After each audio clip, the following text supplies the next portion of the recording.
which includes her gift to you. Because God can be male or female also, we don't know. And what you do with what you have is your gift to her or him. You know, when I turned 50, somebody gave me an Amazon card as a gift card. What I did with that card is my gift to myself. When she gave that card to me and said, Swamiji, you can buy anything you want with this card. So she did her work of giving me that gift card. But when I went to the website and I ordered myself whatever I wanted, and when I received those packages from Amazon, not through any drone or something, somebody brought it. When I received it, I was so happy. Why? I know what is inside. So many times our gifts are sometimes surprise. Most of the time we would like our gifts to be a surprise, right? But many times when we receive a gift, we would like to have something which we would like to have.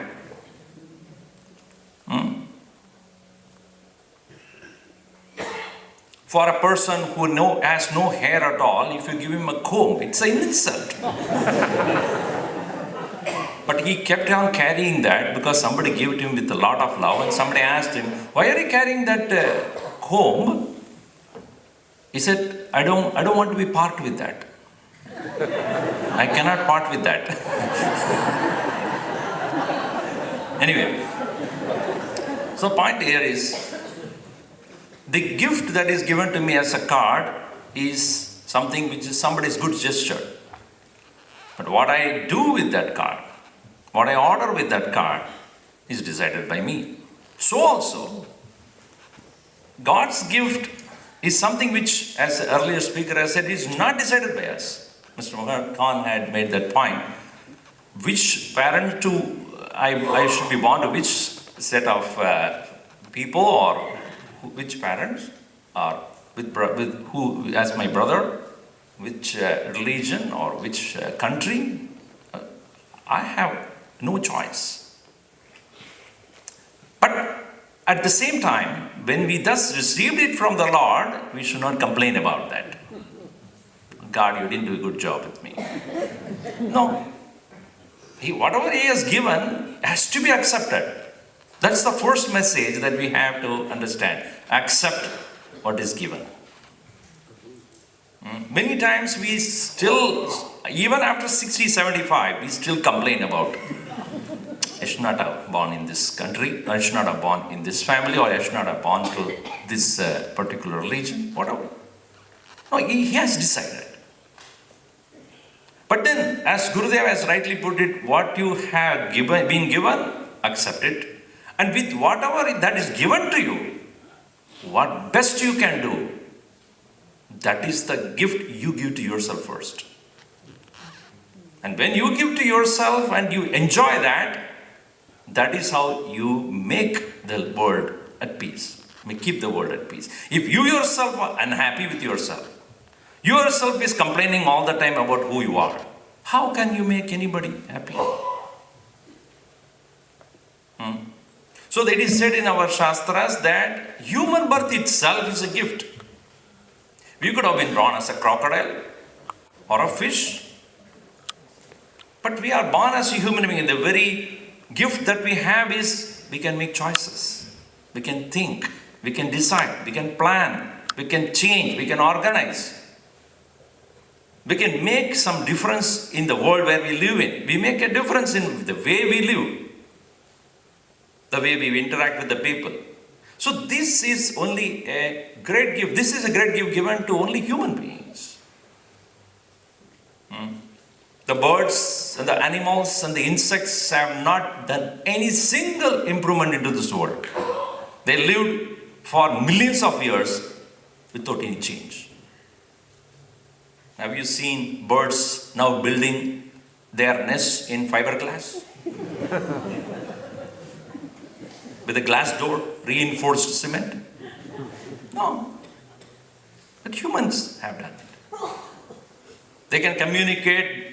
Humans have developed such an extent they can communicate even without anything. Recently I got a watch which connects to my phone. So when somebody called, I started talking. Hello, how are you? So somebody said, what is it you're doing? And I'm talking to my watch. But actually I'm talking to somebody thousands of miles away. Is it not a gift that human beings have created to us? So religion as such should never be against this progress. Gurudev always emphasized, Swami Chinmaya emphasized that science and spirituality should go together. The science and spirituality both are endeavoring on the same thing to improve. While science is trying to change and make the external world comfortable, the spirituality is doing the internal world comfortable. And both of them have to go along with each other. Yatra Yogeshwara Krishna, Yatra Partho Dhanurdhara. Where Krishna, the spiritual consciousness is, and where the man of action Arjuna is, progress and success is for sure. If one alone is there and the other is ignored or boycotted, we live in the caves then. That is not what the vision of Hinduism is all about. It is seeking the progress at all around, in the environment in which we live, as well as the inner progress in the form of happiness and peace and togetherness and compassion and love and brotherhood. So Hinduism should be seen in a different angle. That is exactly what Swami Chinmayananda brought to the world. Don't forsake the human endeavors. Don't consider that Hinduism is all about lying or staying in a solitude, rejecting everything. In a higher level of consciousness, yes, that is possible. But as you and I live in everyday world, we cannot reject and ignore what we are supposed to do, whether to the family or to the community or to the people. So the gift that I have received as a human intelligence, yeah, we can make choices, we can improve our knowledge, we can improve our lifestyle, and that is a must. That is the gift that we give back to this Lord. It is said that if you are born poor, it is God's mistake. If you remain poor, it is your mistake. You cannot condemn anybody. You cannot blame anyone for that.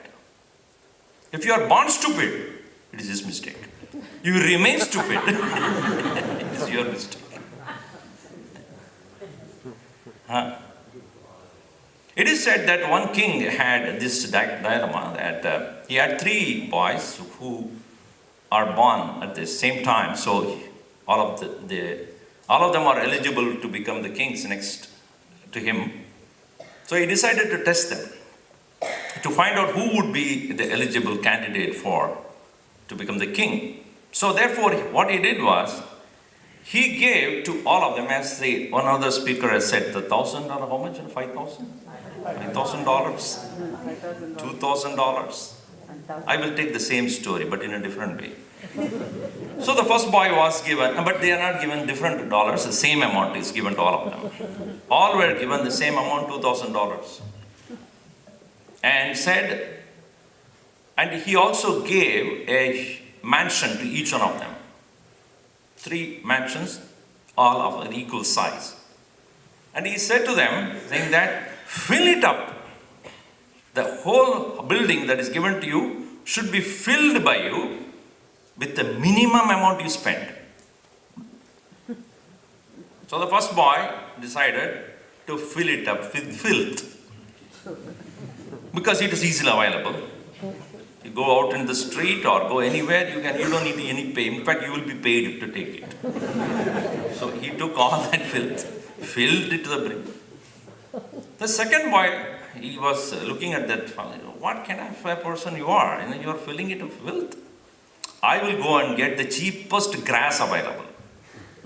So he went to the market and brought a lot of tons and big loads of grass and filled the whole house with grass. The third boy, I won't tell you what he did. Let's come to the story. First boy was, what is it filled with? Filth. The second boy? Grass. So the king came after a week or so and then said, okay, let me see what you have done. So the first boy, he opened the door. He did not even open the door. Even before that, the king went, what did you do with your house? Yeah, I filled it. Don't open the door, please. I know what it is inside. And he said, I didn't spend any money at all. Yeah, you don't need to spend any money at all. That I understand that. He moved away to the second house. And since he filled with what? Grass and 1 week old. What would have been the condition there? That also rotten, smelling. And so even as he opened the door, the king jumped out. What did you do? Grass. He went to that third boy's house. The boy smiled and opened the door. There was nothing. Absolutely empty. So the king looked at him and, what did you do with your $2,000? Come inside. It was dark, completely dark. So the king said, you filled it with darkness? No. Please come. And he took the king slowly and gave him a matchbox. He struck the match, lit a small candle there. And the candle lit and the light spread the entire house. And the boy said, I filled the house with your help with light. And I spent $1 for this. Now you see, we must think in terms of how to bring the maximum happiness to maximum people for maximum time while we are here. We are not given infinite time to do that. So that light representing knowledge. What we bring to ourselves as a light is the correct knowledge, the correct understanding and awareness. And that's what that lamp represents, and that's what the Jyoti which we are carrying on as Gurudev's light. The Chinmaya Jyoti. So what we realize is, we are as human beings given that gift of able to learn, able to grow, able to expand our consciousness, reach out to maximum number of people. And that knowledge that we possess, that we knowledge of our own true being, that very knowledge that we can own, realize, and spread, that is the gift, the best gift that we can give to the Lord, for which we are born. And I'm so happy that all of you expressed your viewpoints, and everything was so interesting. I was taking notes after notes, thinking that I can refer to it and get